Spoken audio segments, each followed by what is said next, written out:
ताकि मिथिला सबसे महान एक भक्ति करे जब मिथिला में हमारा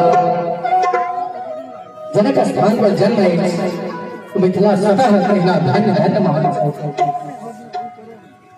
कहले जनक जी से कहके यो एहन सुंदर मिथिला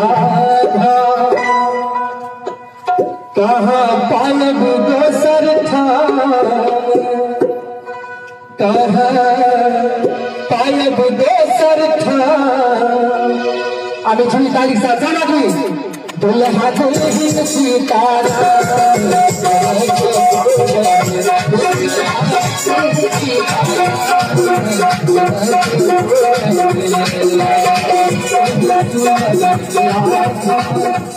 la